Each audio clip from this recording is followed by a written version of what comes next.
It's the Coffee and Cowbells edition of the show this morning. We are talking all things Mississippi State. Of course, they took home the first championship in the program history, a noted history for Bulldog baseball. And, with the Thunder and Lightning 1985 team that made it almost all the way, and then the 2013 team that made it and lost to UCLA. Third time's a charm, I guess, for the Bulldogs. And right now we have a couple of former players coming in to get their thoughts on the big win last night and what it means for the program. Terry and Tim Fancher. Guys, thanks for being on the radio this morning. Thanks for having us. Man, I know I texted you like late last night, but I figured y'all were awake, maybe watching the game like I was. It was about 9:30, I guess. Right. And so, it's one of the things like the sort of been the narrative for this team is like this team did it for everybody that came before them. Mississippi State, they had long been talked about as the best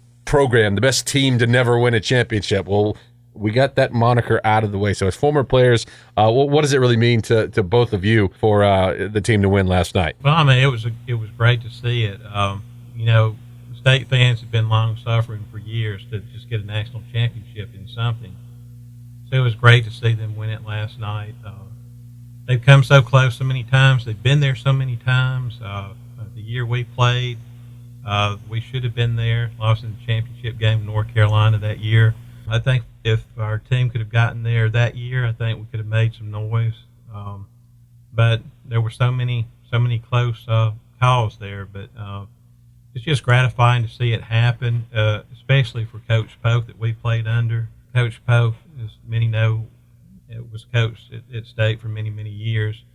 And we always had good teams, but just couldn't quite get over that hump. So, again, it was just really gratifying to see them finally pull one out and win a national championship for the state of Mississippi, really. Have you talked to any of your former teammates since y'all have won last night or anything? I have not talked to anyone, but I know you talked with a former player here, Barry Patton. I did hear your conversation with him. But, I mean, so many players have come through the program in all the years, even since we played. And,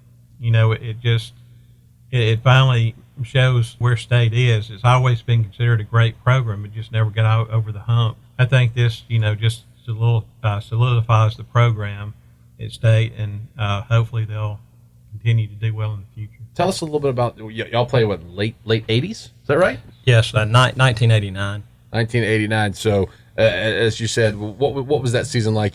Back then it was a little different with the regional, and there was no super regional or anything like that, right? Right. Back then we had an 8-team regional, 8 regional sites, so you had to navigate that tournament. And as Tim was saying, North Carolina put us out in the championship game. We actually won the first game and lost the second one by a few runs, and really disappointed because we really had a good team that year. I know that team still has a school record for wins at 54-14, and actually we won 55 that year, to be honest. We had games with New York Mets organization, Jackson Mets, AA affiliate, and we beat them 14-1. That's just how talented that team was. So it was really disheartening that we didn't make it. We knew we might have a chance, like Tim said, but everything has to happen right.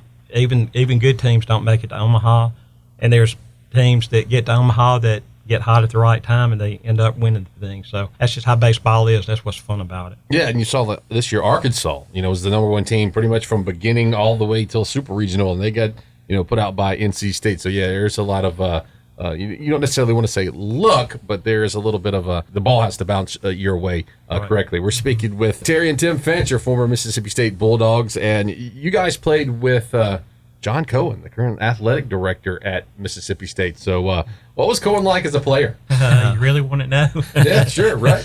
He was he could be a hothead.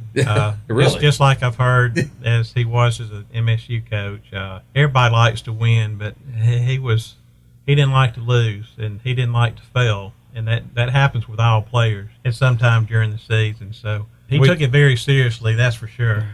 And I think that's what drives him, and obviously it's paid off for Mississippi State this year. It just took a little time to get the right people in place and the right team put together, and it all came together at the right time. As you mentioned earlier, you guys played for Coach Ron Polk, legendary Coach Ron Polk, who pretty much between him and Skip Bertman put college baseball on the map. Right. And it's one thing that we talked about when he came to the, I guess, a baseball fundraiser here maybe last year, a couple of years ago. One thing about getting cards and always sending cards out to his former players. So you guys still get cards from Coach Polk? Yes. Every occasion, wedding anniversary, birthdays, we get usually the day before without fail from Coach Polk with a personal note in each card. Keeps up with our ages, keeps up with how long we've been married.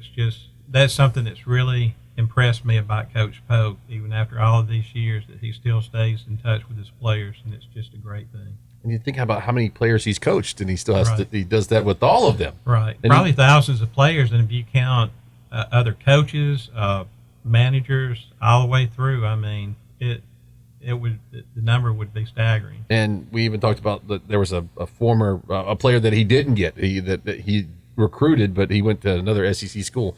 He still sends notes to those kind of players. Well, after we finished high school, we signed a baseball scholarship with Mississippi College. Shortly after that, we got a typed letter from Coach Polk saying congratulations on signing, and I think they kind of followed us through high school, but that just really impressed us at an early age of what a great guy Coach Polk is. I have his little handbook or whatever, the complete coaching Right. guideline or whatever, and I've been so impressed with reading that, where it says like your pants have to be this high, you have to wear this kind of tie if you're going to go to eat or something. It's just comprehensive. Right. Can't have facial hair. That was his thing. Yeah. You couldn't do that. Right. But yeah, so the school reached out to say if for players to come back for a celebration or anything like that. Do you think that's gonna happen? It could happen.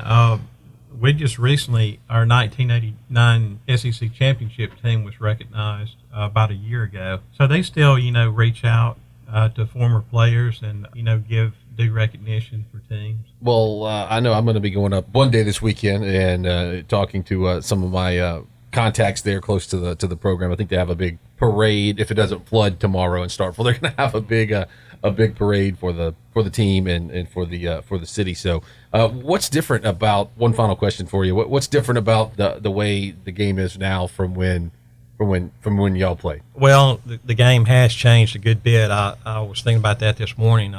When we were there in '89, that was a decade of guerrilla ball. LSU was just starting to form teams like that, and we scored an awful lot of runs. I was actually looked up some of the stats, and I believe we scored over 600 runs that season. That was eclipsed later on. And that championship year we had in '89, it took years before Mississippi State won another conference championship. So that just tells you how competitive the league is, how the SEC cannibalizes each other with all the talent they have. To me, that's what's more impressive about what State did this year. Is they had to run that gauntlet, and then they had to get to the regional, win the super regional, and then to do what they did in the World Series was pretty impressive. Terry and Tim Fancher, former Mississippi State Bulldogs, on the 1989 54 win team with players like John Cohen and Jody Hurst, and tell me there was another pair of twins on the team that year as well. So we appreciate y'all for coming in, and congrats to Bulldogs and all former players and fans and everything. So appreciate y'all for coming in this morning. Well, Thank you. Thank you for having Go us. State.